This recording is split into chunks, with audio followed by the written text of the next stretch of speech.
नमस्कार। आज मैं कक्षा 12 के इतिहास विषय के पाठ 5 के दूसरे भाग को बताने जा रही हूँ। जैसे कि पहले भाग में आपको बताया था कि भारत में जो 3 यात्री थे, अल बिरूनी, इब्न बतूता और फ्रांसिस बर्नियर, इनके बारे में हम इस पाठ में पढ़ेंगे।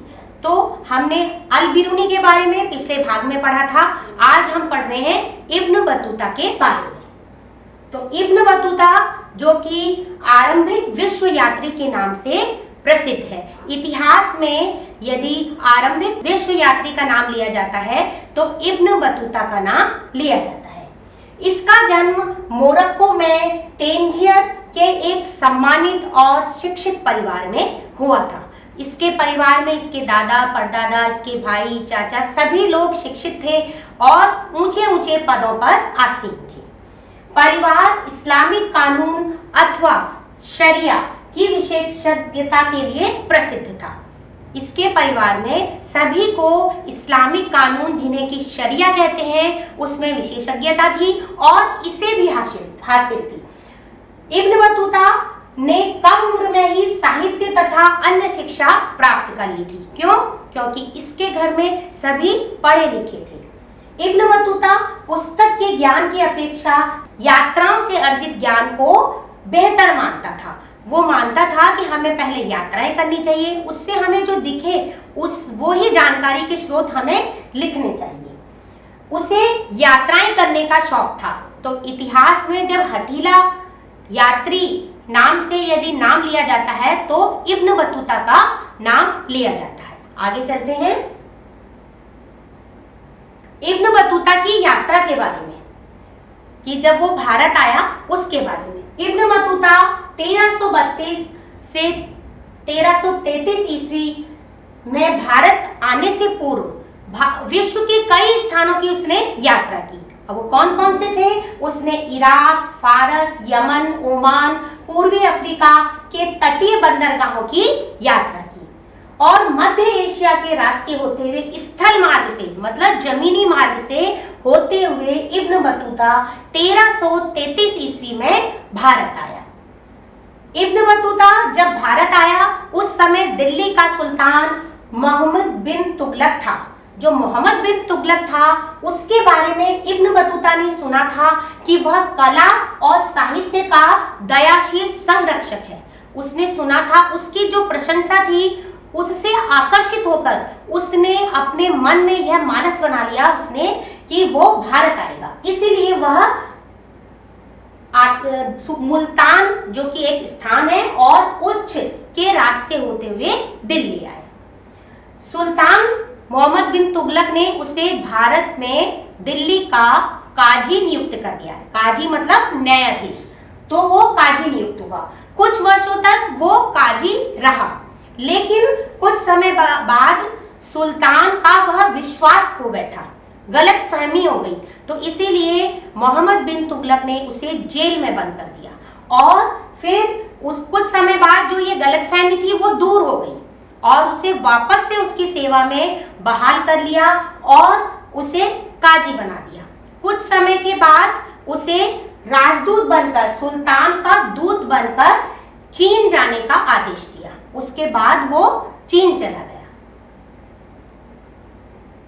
विश्व के अनेक देशों की उसने यात्रा की। जब वो भारत आया उसके बाद वो कहाँ गया उसके बारे में।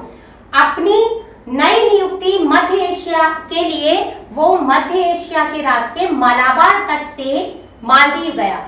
मलाबार तट, जैसे कि आपने ज्योग्राफी में पढ़ा है, मलाबार तट, वहां से होते हुए वो मालदीव गया और मालदीव के शासक ने 18 महीने उसे काजी पद पर नियुक्त किया। ये 1 नंबर के प्रश्न में आता है कि इब्न बतूता 18 महीने के काजी के लिए काजी पद पर किस देश में नियुक्त हुआ? तो वो उत्तर है मालदीव में वह नियुक्त हुआ।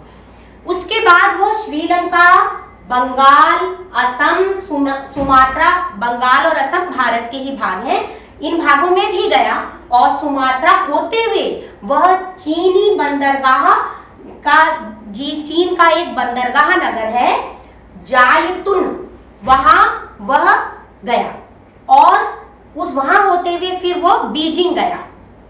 उसके बाद 1347 में वो वापस मोरक्को चला गया। विश्व के इतने सारे देशों की यात्रा करते हुए, इतना सारा अनुभव बटोरते हुए वो वापस अपने देश लौट गया। उसके चीनी वृतांत की तुलना मार्को पोलो से की जाती है। आपने 10th क्लास की बुक में पढ़ा था मार्को पोलो के बारे में, तो वही मार्को पोलो है। मार्को पोलो ने जो लिखा है अपने वृतांत में, यात्रा वृतांत में, तो उससे इसकी तुलना की जाती है कि चीन का जो वर्णन उसने किया है, मार्को पोलो ने भी किया वहां का वर्णन, तो उससे उसकी तुलना की जाती है कि उसी प्रकार का वर्णन इसका है।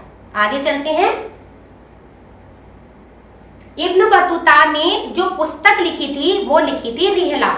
जैसा कि फिर से याद करेंगे, कल हमने पढ़ा था, पिछले भाग में हमने पढ़ा था कि अल बिरूनी ने जो बुक लिखी थी, जो पुस्तक लिखी थी, उसका नाम था किताब उल हिंद और वो अरबी भाषा में लिखी थी। इसी प्रकार इब्न बतूता ने जो पुस्तक लिखी उसका नाम है रिहला और यह भी अरबी भाषा में लिखी गई थी। इस पुस्तक में संस्कृतियों, लोगों, आस्थाओं, मान्यताओं के विषय में अनेक अभिमत सावधानी पूर्वक और बहुत कुशलता से उसने लिखे हैं। 14वीं शताब्दी के इस विश्व यात्री को अनेक कठिनाइयों का सामना किया, अनेक कठिनाइयों का उसे सामना करना पड़ा। आज की तुलना में उस समय की यात्रा बहुत बड़ी जोखिम भरी थी। अब उसने दिन बताए हैं कि यहाँ से यहाँ तक की यात्रा में उसे कितने दिन लगे। उसने बताया है कि मुल्तान से दिल्ली आने में उसे 40 दिन लगे, सिंध से दिल्ली आने में 50 दिन और दौलताबाद से दिल्ली आने में 40 दिन, इसी प्रकार ग्वालियर से दिल्ली आने में 10 दिन। तो इस प्रकार उसने इतनी बताया है कि इतने दिन लगते थे उस समय यात्रा करने में, जबकि आज हम कुछ ही मिनटों में, कुछ ही घंटों में अनेक यात्राओं, अनेक साधनों का प्रयोग करते हुए पहुंच जाते हैं। तो इस प्रकार उसे लंबी दूरी की यात्रा करने में अनेकों कठिनाइयों का सामना करना पड़ा। उसके बारे में अब हम देख लेते हैं। तो एकाकी यात्री था ये। इसने अपने वृतांत जो रिहला है उसमें एक वृतांत में लिखा है कि एक बार ऐसा हुआ कि उसे बुखार आ गया, ज्वर से वह पीड़ित हो गया और उसके पैर टूटने लगे, उसके पैरों से चला नहीं जा रहा था। कई बार आप देखते होंगे जब पैरों में दर्द होता है तो आप लोग कोई कपड़ा पैरों में बांध लेते हो, थोड़ा रिलैक्स महसूस करते हो। तो उसी प्रकार उसने लिखा है कि ज्वर से वह पीड़ित हो गया और गिरने से बचने के लिए उसने जो सिर में पगड़ी पहनी थी उसके कपड़े को अपने पैरों में उसने बांध लिया। ट्यूनीशिया शहर का वर्णन करते हुए उसने लिखा है कि ट्यूनीशिया में मेरा किसी ने स्वागत नहीं किया, बल्कि जब वो गया तो उसने देखा कि वहां का शेख और वहां का शेख का पुत्र वह भी उसके साथ था, लेकिन उन सभी का तो उन लोगों ने स्वागत किया क्योंकि वो शेख था वहां का और शेख का पुत्र था, लेकिन उसको किसी ने उसका स्वागत, उसकी तरफ देखा भी नहीं। क्यों? क्योंकि वे उससे अपरिचित थे। अब वह इतना उदास हो गया, इतना एकाकीपन महसूस करने लगा कि उसके आंखों से आंसू आ गए। उसने लिखा है कि वह अपने आंसुओं को रोक न सका।